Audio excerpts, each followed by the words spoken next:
Assalamualaikum warahmatullahi wabarakatuh. Apa kabar anak-anak ustazah semuanya? Semoga tetap dalam keadaan sehat walafiat. Bertemu lagi dengan materi IPS kelas 7 bersama saya Ustazah Restu.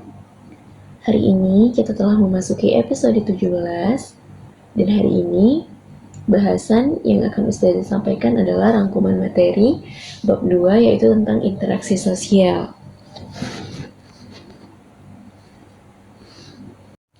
Ya, langsung saja Ustazah mulai pembahasan tentang rangkuman materi hari ini.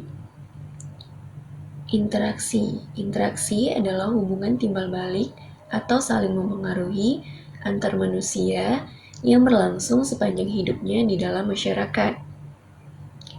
Interaksi sosial adalah hubungan-hubungan sosial yang terjadi antara individu dengan individu, individu dengan kelompok, serta kelompok dengan kelompok.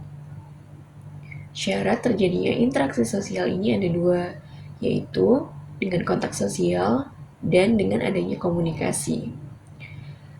Ada 3 tahapan proses komunikasi, yaitu encoding, merupakan bahan komunikasi yang diwujudkan dalam kalimat atau gambar. Yang kedua, penyampaian, bahan yang diwujudkan dalam bentuk kalimat atau gambar mulai disampaikan.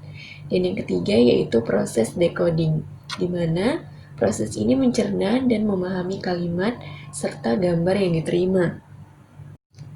Faktor yang menyebabkan adanya interaksi yaitu imitasi atau tindakan meniru, sugesti, pemberian pengaruh, identifikasi, keinginan untuk menjadi sama dengan orang lain, atau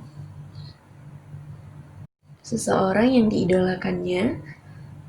Selanjutnya ada motivasi yaitu dorongan, dan yang terakhir adalah simpati, kepedulian. Ciri-ciri interaksi sosial yaitu jumlah pelakunya lebih dari seorang, berlangsungnya itu secara timbal balik, lalu adanya komunikasi menggunakan simbol-simbol yang telah disepakati, dan yang terakhir adanya tujuan tertentu. Kemudian ada dua bentuk interaksi sosial secara umum, yaitu asosiatif dan disasosiatif, di mana proses asosiatif ini adalah proses interaksi sosial positif yang mengarah pada kesatuan pandang. Proses asosiatif ini terdiri dari beberapa bentuk, yaitu kerjasama, akomodasi, asimilasi, dan akulturasi. Lalu proses disasosiatif merupakan proses yang merujuk pada konflik ataupun perpecahan. Beberapa bentuknya yaitu persaingan, kontravensi, dan pertentangan. Lembaga sosial menurut Guncaraningrat yaitu satuan norma khusus yang menata serangkaian tindakan yang berpola untuk keperluan khusus manusia dalam kehidupan bermasyarakat. Ciri-ciri lembaga sosialnya yaitu yang pertama merupakan pola pemikiran dan perilaku yang terwujud melalui aktivitas kemasyarakatan terdiri atas adat istiadat, tata kelakuan, dan kebiasaan, serta unsur-unsur kebudayaan secara langsung. Yang kedua, sebagai kumpulan norma yang pokok masyarakat dan sudah seharusnya dipelihara serta dipertahankan sehingga memiliki tingkat kekekalan jangka panjang. Yang ketiga, memiliki satu atau beberapa tujuan tertentu, memiliki alat-alat perlengkapan yang dipergunakan untuk mencapai tujuan. Yang keempat, memiliki lambang atau simbol. Yang kelima, memiliki tradisi yang tertulis maupun tidak tertulis. Bentuk lembaga sosial yaitu lembaga keluarga, ada lembaga agama, lembaga pendidikan, lembaga ekonomi, lembaga politik, dan lembaga budaya. Tipe lembaga sosial menurut Giling dan Giling. Yang pertama, berdasarkan perkembangannya, yaitu creative dan enacted institution. Yang kedua, berdasarkan sistem nilai di masyarakat, yaitu basic dan subsidiary institution. Yang ketiga, berdasarkan penerimaan masyarakat, yaitu sanctioned dan unsanctioned institution. Yang ketiga, berdasarkan penyebarannya, general dan restricted institution. Yang terakhir, berdasarkan fungsinya, yaitu operatif dan regulatif institution. Dasar-dasar terbentuknya lembaga sosial yang pertama itu norma cara atau usage, yang kedua norma kebiasaan, folkways, yang ketiga norma tata kelakuan, mores, yang keempat norma adat istiadat yaitu customs, yang kelima norma hukum laws. Proses pembentukan norma menjadi lembaga terjadi melalui proses institusionalisasi dan internalisasi, di mana institusionalisasi ini adalah proses yang dilalui suatu norma kemasyarakatan yang baru untuk menjadi salah satu lembaga sosial. Sedangkan proses internalisasi adalah proses pelembagaan yang sudah meresap dalam jiwa anggota masyarakat. Menurut H.M. Johnson, suatu norma akan terlembaga apabila memenuhi 3 syarat berikut. Pertama, sebagian besar anggota masyarakat atau sistem sosial menerima norma tersebut. Yang kedua, norma tersebut menjiwai seluruh warga dalam sistem sosial. Yang ketiga, norma tersebut mempunyai sanksi yang mengikat setiap anggota masyarakat. Menurut Vincara Ningrat, aktivitas manusia atau aktivitas kemasyarakatan untuk menjadi lembaga sosial harus memenuhi syarat-syarat tertentu.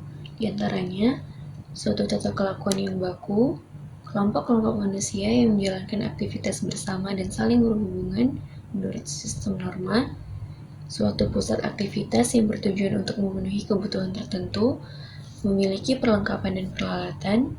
Sistem aktivitas tersebut dibiasakan atau disadarkan kepada kelompok-kelompok yang bersangkutan di masyarakat dalam kurun waktu yang lama. Sosialisasi adalah proses belajar yang dialami untuk memperoleh pengetahuan tentang nilai dan norma yang ada dan berlaku di masyarakat.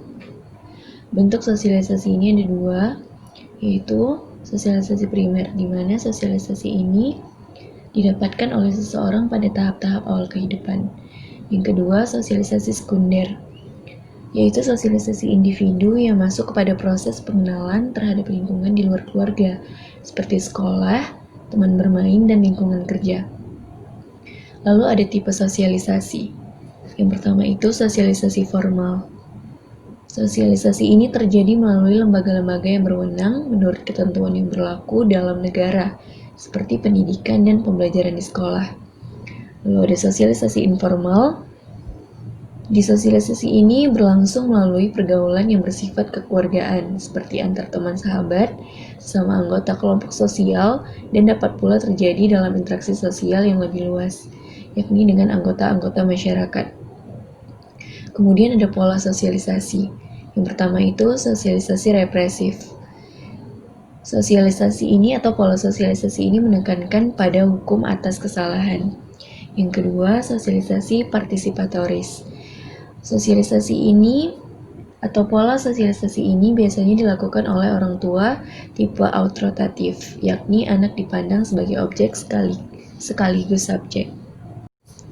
Kemudian keteraturan sosial bertujuan untuk menjaga pola nilai dan norma yang telah ada, diakui dan dijalankan oleh kelompok masyarakat tersebut. Adapun tahapan keteraturan sosial ini yaitu yang pertama ada tertib, memiliki keselarasan tindakan anggota masyarakat dengan nilai dan norma yang berlaku di dalam masyarakat. Yang kedua order, yaitu suatu sistem nilai dan norma yang telah diakui dan dalam pelaksanaannya ini didasari sepenuhnya oleh masyarakat. Contohnya, suatu kewajiban bagi individu untuk menyadari dan menaati nilai dan norma yang ada pada kondisi sosial di lingkungan barunya. Yang ketiga, keajekan, yaitu suatu kondisi masyarakat yang tetap melakukan suatu bentuk tertib sosial, seperti menaati norma, dan berlangsung secara terus-menerus. Yang keempat, pola. Ini berkaitan dengan bentuk interaksi sosial yang selalu dijaga dalam hubungan sosial di dalam masyarakat. Contohnya itu, seorang anak harus bersikap sopan dalam berinteraksi dengan orang tuanya. Lalu fungsi umum lembaga sosial. Yang pertama, memberikan pedoman bagi anggota masyarakat tentang bagaimana mereka harus bertingkah laku dan bersikap dalam menghadapi masalah di kehidupan bermasyarakat, terutama yang menyangkut dengan kebutuhan-kebutuhan. Dan yang kedua, menjaga keutuhan masyarakat. Berikut adalah tugas. Kerjakanlah latihan uji kompetensi pilihan berganda halaman 95 sampai 97. Demikianlah rangkuman materi hari ini. Sampai bertemu di materi selanjutnya. Wassalamualaikum warahmatullahi wabarakatuh.